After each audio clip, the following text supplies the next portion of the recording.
Ayyeka duraan durseeti waaqa ayyaana kanaan nu ga'eetiin jenne galteeffachuu barbaada. Rabbiin galanni haa ga'u. Itti aansuudhaan an kan jechuu barbaadeetiin jedhu aadaa fi duudhaa kana dura uummata keenya bira mul'ataatiin ture ka ija keenya argaatiin turre. Haa ta'uutii malee kanaan duratti wanta dhagaa turreetiin jenne waan hafuuraati. Gaafa waan hafuuraa siin jedhu uummanni Oromoo korma namaa qalaa kennaa namaa kennaa waan jedhamu san ija arginee hin beeknu. Guyyaa garuu qabatamaan Komaander Daraaroon biratti ijaan arguu dandeenyeerra. Kennaa ayyaana irreechaa sababeeffachuudhaan nuuf kennan kana waan addaati. Kennaa uummanni Oromoo namaaf kennu duudhaa isa ganamaa san kan inni Oromoo itti bulu korma namaa qala. Kennaa addaa namaa kenna dhangaa mijuuwwan adda addaa namaa kenna jedhaniiti kana dura haasaa turaniitiin jedhan isa dura gurraan dhageenyadha ijaan argineerra. Osoo lubbuun jiru seenaa Oromoo dura gurraan dhagaa turre hadha ijaan arguu kennaaf baay'ee akka nama dhuunfaa tokkootitti baay'ee tokko natti tole. Komaander Daraaroon nuuf jiraadhu umurii harraagessaa nuuf jiraadhu jechuu barbaada. Maaliif namni duudhaa Oromoo seenaa Oromoo safuu Oromoon ganama dur qabdu qabatee asiin ga'ee guyyaa har'aa kana raawwatu jechuun baay'ee ulfaataadha.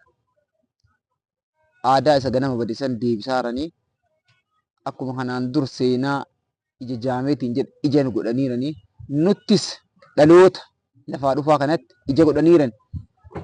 Onnee keenya keessa seenaa nurraa baduu hin dandeenye onnee keessa nu kaaniira waan ta'eef baay'ee galatoomii irra deebi'ee ammas horii bulii deebanii jechuu barbaada. Haa ulfaatanii Komaander kennaa caalu kennanii kennaan kun kan kenname immoo akkuma aadaa keenyaatti gosti gosaaf akka Arsiititti akka aadaatitti namni keessummaa isaa gaafa galateeffatu yookaan gaafa jajjabeeffatu keessummaa isaa ittiin keessummeessuudhaaf ulfinna qabu keessa waan aadaa qabu keessa korma namaa qala. Korma yoo gaafa gosti namatti dhufe nyaata aadaa nyaata jajjabaa namaa godha. Kun ammoo aaduma gosti gosaaf taatu Oromoon Oromoof taatu. Maaliif yoo qabaatan kormarra darbanii gaalas olii kennu jechaadha. Kun ammoo aadaa fi jaalala kabaja akka gosa Oromoo Arsiitti walii qabnudha waan ta'eef isaan iddoo jiran kanatti aadaa ofii kana ofirra darbanii jiraattota naannawa kanaa dhalattoota naannawaa warra Maccaaf Tuulamaa aadaa Arsii bifa kanaan barsiisuu isaaniitiif Komaander Daraaroon irra deebinee baay'ee galateeffannaa. Haa ulfaatanii umurii dheeraa nuuf haa jiraatanii.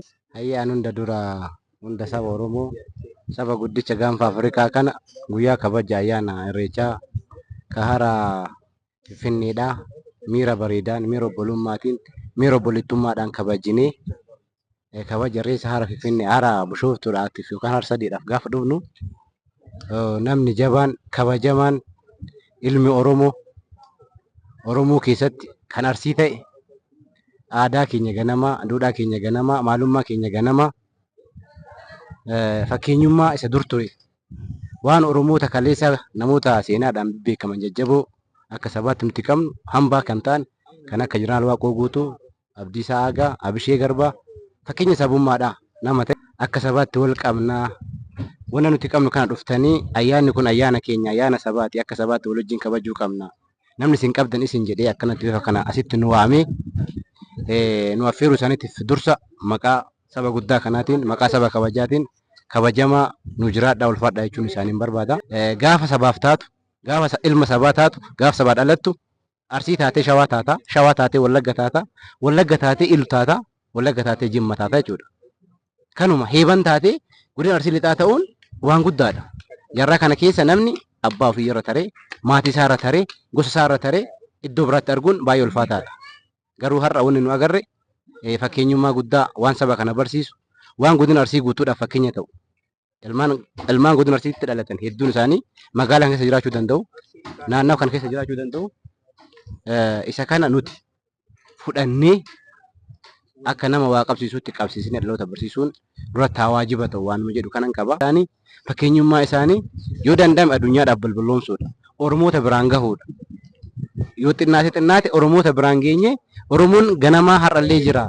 Oromoon fakkeenyummaa kaleessa Oromummaa isaaniitiif du Oromummaa isaanii jaalatu har'allee jira borullee akka jiraatanitti fakkeenya haa goonu waan jedhu kanan qaba. Ulfaadhaa nu jiraadhaa nu kabajamaa Commander K. Yaa Oromoon durumaayyuu yeroo walitti dhufte wal kabajiti. Waa walii kenniti. Aadaa qabdi. Horii adeemaa fuudhanii nuu kennan. Horii adeemaa fuudhee namaa kennu jechuun namni waan guddaadha, kabajaa guddaadha. Isaanillee waan haa kennu kana caalaa isaan haa guddisuu haa ulfaatanii.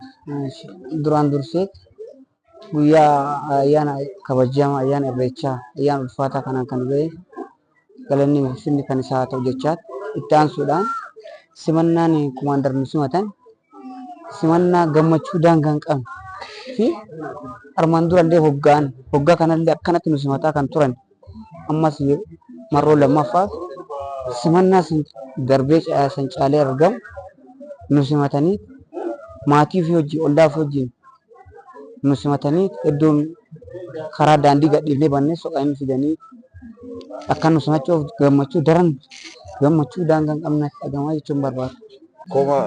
Commander Daraaroo bara darbe wal barre haga wal agarree jennetti akka nama keenyatti daandii kanarraa dhufanii nu fuudhanii mana ofiitti nu galanii nu qalanii nu nyaachisanii nu geggeessan karaa irraa nu simatanii maatii ofii guutuu waliin nu dubbisanii urga gaafa saniiti irreessa waan kanaan yaadadhaan gaafa kiyyaan irreessa kana waggaa kanaaf yoo ilaakka'u mana kanatti naafuu dhufaa ture manni isaanii kun naafuu dhufaa ture rabbi tana caalaa iddoo guddinaa isaan nu haa geessu nama akka Oromootitti laalluu fi nama hin qabna jenne odoo rakkoon nurra ga'e nama nu bira ga'a jenne laalaa turre rabbi isaanii sa'aatii ammaa kana ayyaana keenya waliin mana isaatitti dabarsaa jirra jechuu barbaade.